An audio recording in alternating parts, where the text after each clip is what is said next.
Bentrovati cari amici di 37 gradi e mezzo, ormai la nostra trasmissione sta andando bene, abbiamo ricevuto vari riscontri del vostro gradimento e noi allora andiamo avanti. Siamo tornati al villaggio nuragico di Santa Cristina, a pochi chilometri da Oristano si trova questo sito nuragico incantevole e magico.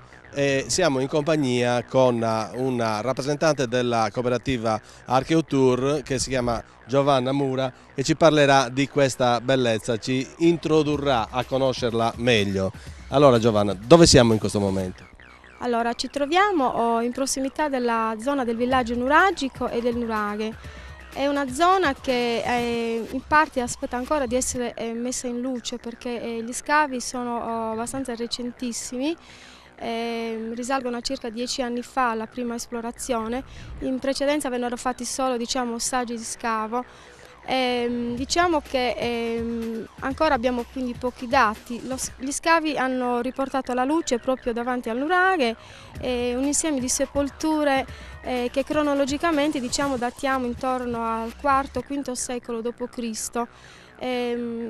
Da quei pochi dati che sappiamo dall'equipe di scavo sembrerebbe che probabilmente si trattava di sepolture abbastanza importanti dato il tipo di materiale, di corredi che le sepolture hanno restituito. Poi il nostro nuraghe alle nostre spalle è un nuraghe di tipologia semplice perché è monotorre, gli mancherebbero almeno 6-7 metri di altezza.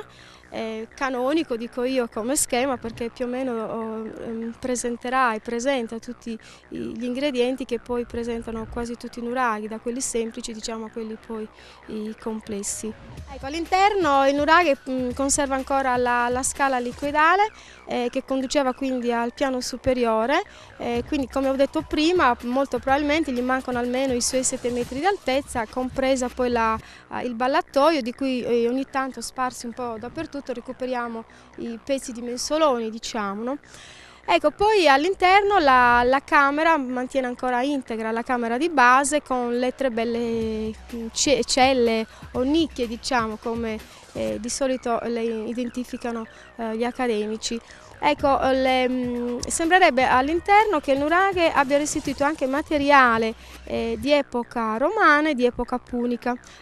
Molto probabilmente in epoca romana il nuraghe venne utilizzato come luogo di sepoltura, mentre in epoca punica probabilmente venne usato come luogo di culto, perché sembra che abbia restituito i cosiddetti bruciaprofumi o chernofori, appunto, dove c'era l'effigie di Demetra.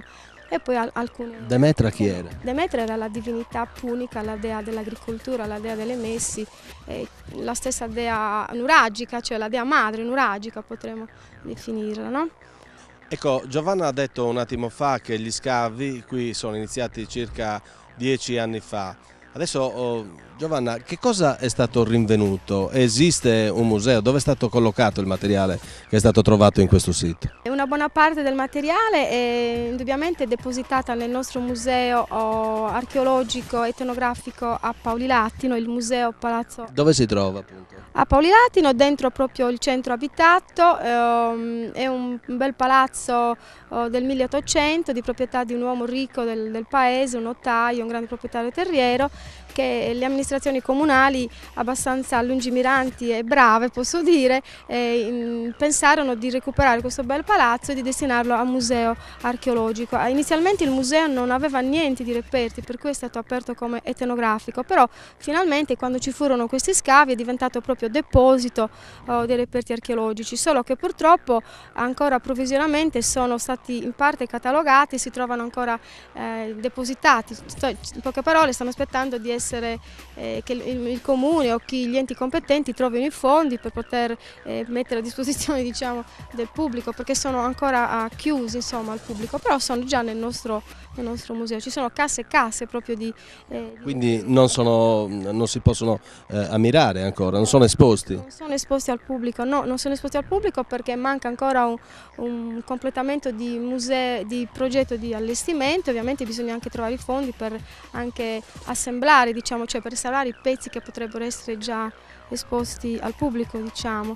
Quindi sono comunque già a Paolilatino, e questo per noi che lavoriamo qua e che comunque siamo di Paolilatino è già una bella notizia averli in casa, insomma, anziché, perché poi anche Cagliari buona parte del materiale che restituirono gli scavi della zona del posto, quello che si trova dall'altro lato, ce li ha restituiti già 2 anni fa. Non tutto, però una buona parte, questo è già...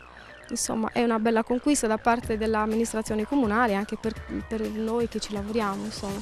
Alle nostre spalle, come ha ben descritto Giovanna, c'è il nuraghe monotorre con la sua scala elicoidale e le cui dimensioni probabilmente erano ben diverse in origine, e qualche cosa è venuta a mancare nel tempo.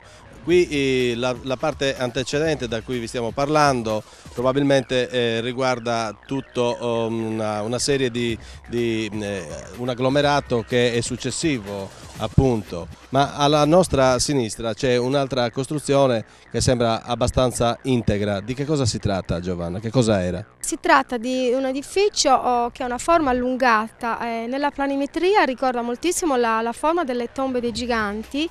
Infatti manca l'esedra però. Manca l'esedra, manca la stele, ma anche la tecnica muraria si differenzia da quella che è la muratura delle tombe di giganti.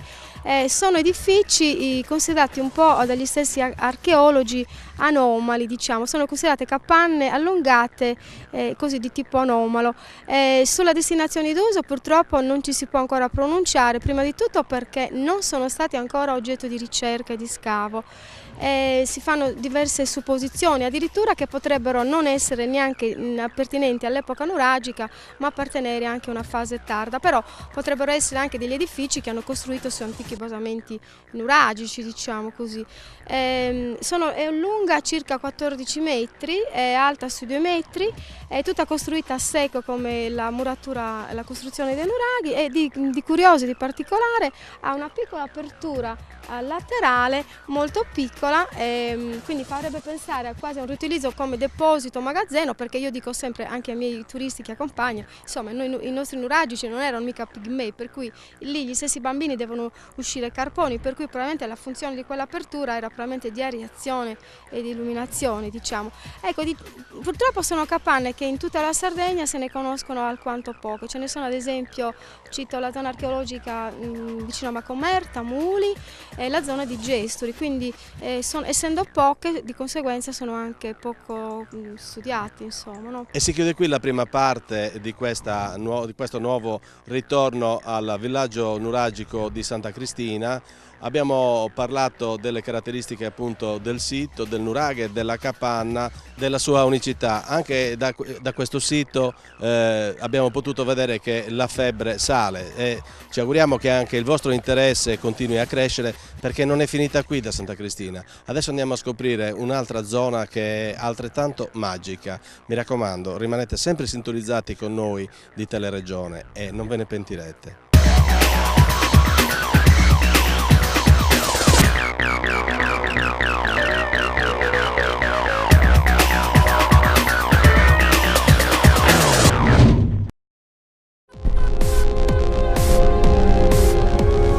Teleregione Sardegna seleziona personale in tutta l'isola.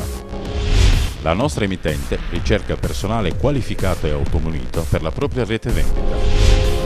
Teleregione Sardegna seleziona personale in tutta l'isola.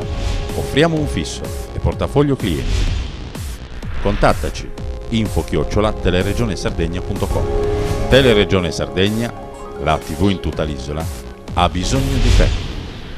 Contattaci.